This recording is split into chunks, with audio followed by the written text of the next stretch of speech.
ආයුබෝවන් ගැමිගෙදර recipe YouTube channel එකට ඔයාලව අදත් ආදරෙන් පිළිගන්නවා. අදත් මම ඔයාලට අරන් ආවා රසම රස වීඩියෝ එකක්. අද මම ඔයාලට ගෙනාවේ මාළු රොටිය කොහොමද කඩේ රසටම හදාගන්නේ කියලා.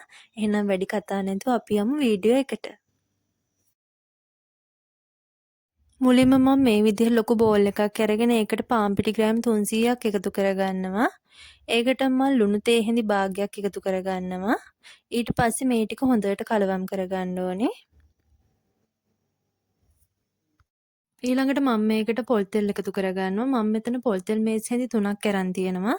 ඒකෙන් මුලින්ම පොල් තෙල් මේස් හැන්දක් විතර එකතු කරගන්නවා.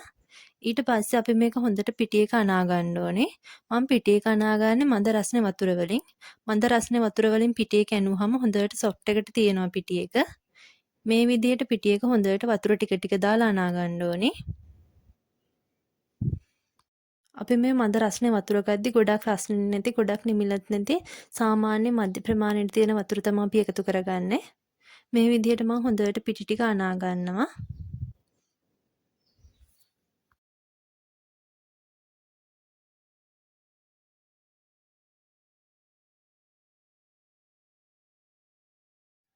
මේ විදිහට පිටියක එක ගුලියක් ගන්නට එනකන් හොඳට පිටියක අනා ගන්න ඕනේ.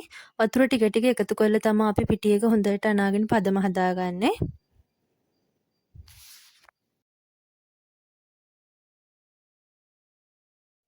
ඊළඟට අපි බෝඩ් එකක් අරගෙන බෝඩ් එක උඩට මේ පිටි ගුලිය දාලා හොඳට පිටියක පැය කාලක් විතර නීට් කරගන්න ඕනේ.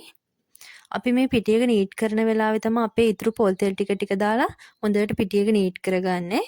ගත්ත ඉතිරි පොල් තෙල් මේසෙන් දෙක අපි ටික ටික එකතු කරගෙන හොඳට පිටියක අනා ගන්න ඕනේ. පොල් තෙල් එකතු කරද්දී අපි එකවර පොල් තෙල් ඔක්කොම දාගන්නේ. මේ විදිහට ටික ටික එකතු කරලා තමයි පිටියක හොඳට නීට් කරගන්නේ. පැය කාලක් විතර අපි හොඳට පිටියක නීට් කරගන්න ඕනේ.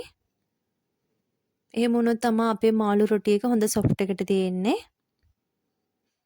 නැවතත් මම මේ විදිහට පොල් තෙල් ටික ටික එකතු කරලා හොඳට පිටියක අනා ගන්නවා. දැන් අපේ මේ පිටියක හොඳට ඇනලා තියෙන්නේ. ඔයාලට පේන විදිහ හොඳ සොෆ්ට් එකට තියෙනවා. අපිට දැන් පුළුවන් මේකෙන් පිටි වෙන් කරගන්න බෝල. අපි මේ විදිහට පිටියක හොඳට රෝල් කරගන්නවා. රෝල් කරගෙන අපි පිටි කොටස් වලට වෙන් කරගමු.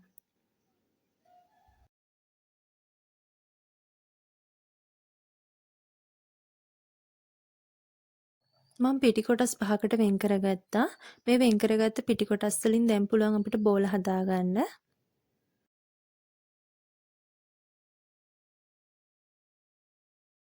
පිටි කොටස් වල කොන් ටික ඇතුළට හිටින විදිහෙන් නමලා මම බෝල් ටික ලස්සනට හදාගන්නවා.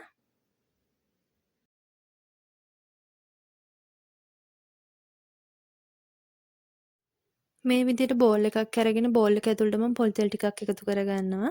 ඊට පස්සේ ඒ ටික හොඳට බෝල් එක වටේටම හොඳට ගා ගන්නවා. අපි හදාගත්තර බෝල ටික ඒක උඩින් තියාගන්නවා.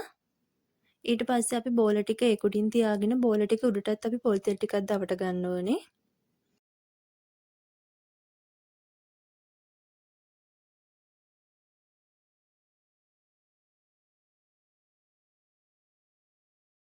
මේ පිටි බෝල ටික මම පැය දෙකක් විතර වහලා තියාගන්නවා.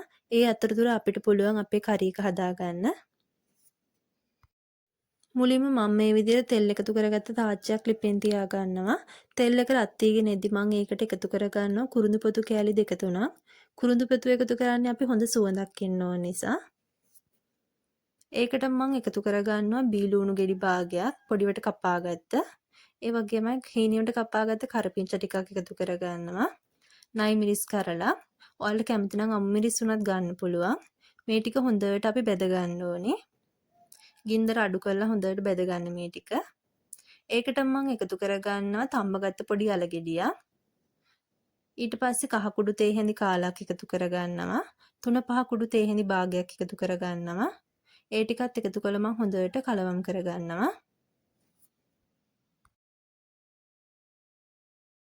ඊළඟට මම මේකට එකතු කරගන්නවා පොඩිවට කෑලි කඩාගත්ත සැමන් ටිකක්. ඒ ටිකත් එකතු කළා මම හොඳට කලවම් කරගන්නවා. මේ වෙලාවේ අපි ලිපේ ගින්දර හොඳටම අඩු කරලා තමයි මේ ටික කලවම් කරගන්න ඕනේ.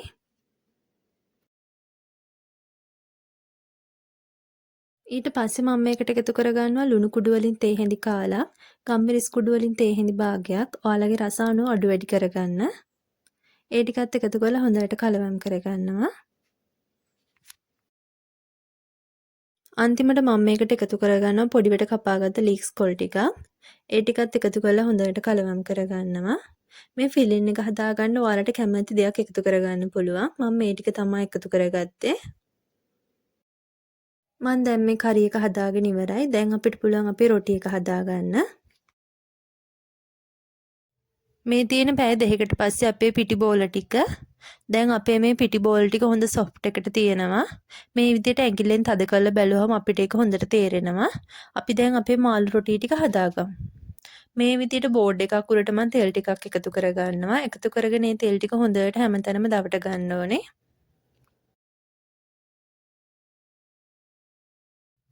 ඊට පස්සේ අපි හදාගත්ත බෝලයක් අරගෙන මේ විදිහට හොඳට බෝඩ් එක උඩ තියලා තුනී කරගන්න ඕනේ. අත් දෙකෙන්ම වුණත් අපිට තුනී කරගන්න පුළුවන්.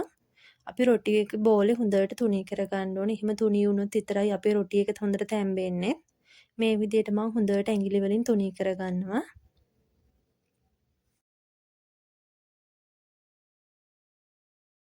ඊළඟට මම හදාගත්ත කරි එකෙන් මේ විදිහට රොටි එක උඩින් තියාගන්නවා කරි ටිකක්.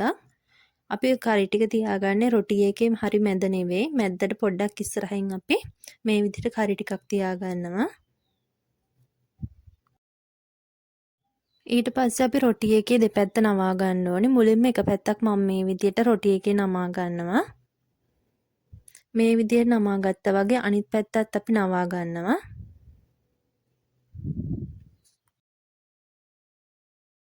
ඊළඟට අපි රොටි එකේ පරල පැත්තෙන් මේ විදිහට නමා ගන්නවා. මේ විදිහට නමාගෙන ඉස්සරහට අපි නමාගෙන ඇරයි යනවා. ඔයාලට පහසු විදිහට නමා ගන්න. මේ විදිහට මම ඉස්සරහට රොටි එක නවාගෙන යනවා. ඔයාලට කැමති හැඩයකට උනත් මේ රොටි එක හදා ගන්න පුළුවන්. මම හදාගන්නේ මේ විදිහට. අපි මේ විදිහට නමන ගමන් අපිට හැඩය හදා ගන්න පුළුවන් ලස්සනට. මේ විදිහට මම ඉතින් රොටි ටිකත් හදාගත්තා. ඔයාලට කැමති ත්‍රිකෝණ හැඩයකට උනත් මේ රොටි ටික හදා ගන්න පුළුවන්. මේ විදිහට මම රොටි පහම හදාගත්තා. දැන් අපිට පුළුවන් මේ රොටි ටික පුච්ච ගන්න. කලින් මම මේ විදිහට තැටියක් රත් වෙන්න තියලා තිබ්බේ. රෙදි කෑල්ලක මම පොල් තෙල් ටිකක් ගාලා තැටිය මේ විදිහට ගා ගන්නවා හොඳට. ඊට පස්සේ අපිට පුළුවන් මේ මාළු රොටි ටික පුච්ච ගන්න. මම මේ විදිහට එකවරම දෙකක් පුච්ච ගන්නවා. එක පැත්තක් පිච්චුනාට පස්සේ මම ඒකේ අනිත් පැත්ත පුච්ච ගන්නවා මේ විදිහට. මේ විදිහට මම මාළු රොටි එකේ හැම පැත්තම පුච්ච ගන්නවා.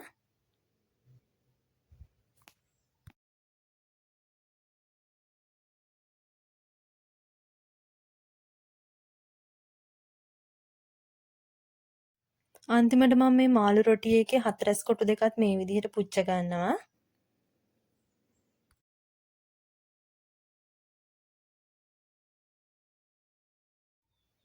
මේ තියෙන අපි හදාගත්ත මාළු රොටි ටික. අපේ මාළු රොටි ටික දැන් ඔක්කොම පුච්චගෙන තියෙන්නේ. හොඳට පිච්චිලත් තියෙනවා. අපි දැන් එකක් කපලා බලමු. ඔයාලටත් පුළුවන් මේ විදියට ගෙදරදීම කඩේ රසටම මාළු රොටි එකක් හදලා රස බලන්න. මේ බලන්න ඉතින් කඩේ රසටම කඩේ පෙනුමටම අපේ මාළු රොටි එක තියෙනවා. ඔයාලත් හදලා බලන්න.